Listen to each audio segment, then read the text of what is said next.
Good morning, everyone. Welcome to the State Department. Appreciate you coming today.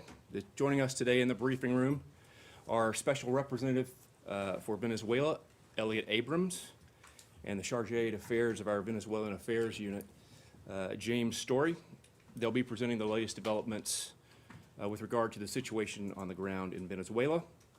We'll begin with an opening statement from Special Representative Abrams, and then they will both take a few questions. All right.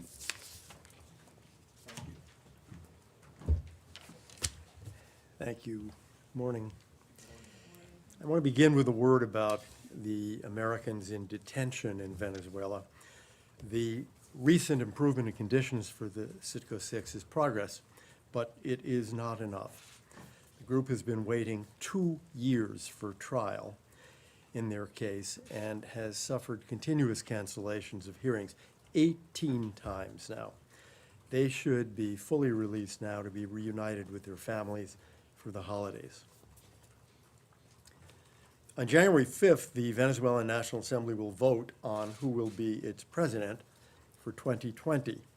The National Assembly is the last democratic institution in Venezuela, and throughout 2019, it has been the target of attacks by the Maduro regime designed to make its functioning impossible. We join UN High Commissioner for Human Rights, Michelle Bachelet, who said on Wednesday, quote, "I urge the authorities to unconditionally release all persons who are being detained for political reasons," close quote. And we join in her call for, quote, "the unconditional release of parliamentarian Juan Requesens," close quote, who's now been held for 500 days. To date, out of 167 deputies, 32 have been detained, forced into exile, or had their constitutional immunities from prosecution revoked. These attacks have actually increased in the last week.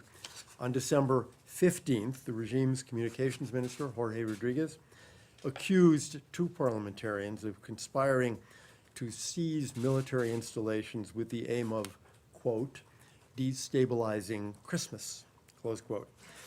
DGC military intelligence officers then raided the home of one of them, Fernando Orozco, and soldiers attempted to detain his son.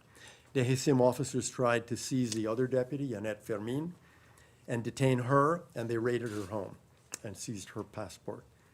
The next day, December 16th, the regime's captive Supreme Court removed the immunity of 4 additional parliamentarians so they can be tried for alleged crimes against the state, including treason, after the regime's Attorney General, Tarek William Saab, accused them of being involved in an alleged terrorist plot. On December 17th, 2 of the 4 denounced Sabine intelligence agents for threatening their homes and their families.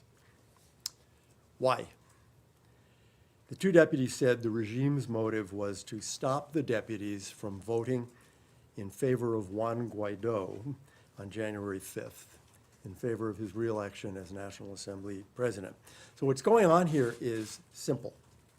The National Assembly will vote on January 5, and the regime is using a combination of threats, arrests, and bribes, up to $500,000 per vote, we have been told, to stop the re-election of Juan Guaido.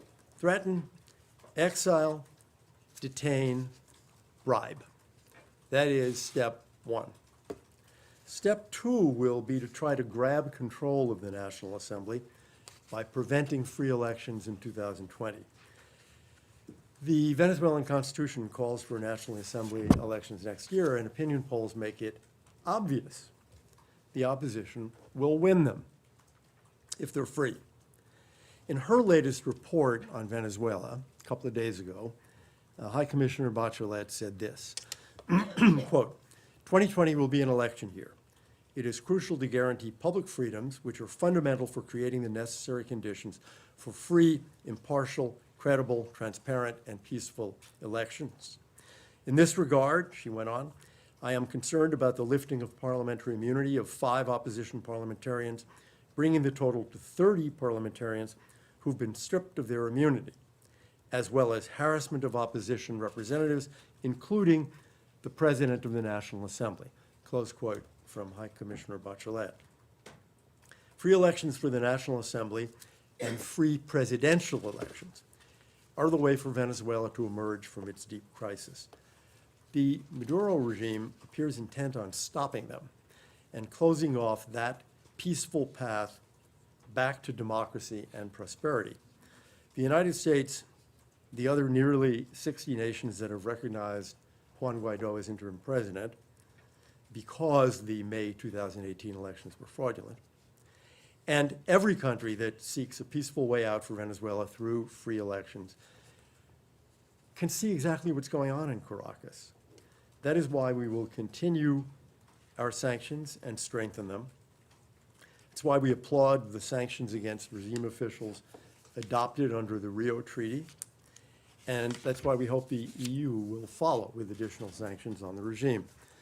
The Maduro regime fears free elections, so pressure is needed to get the free elections that can bring Venezuela out of the repression and poverty that have been the hallmark of the Maduro years. Question?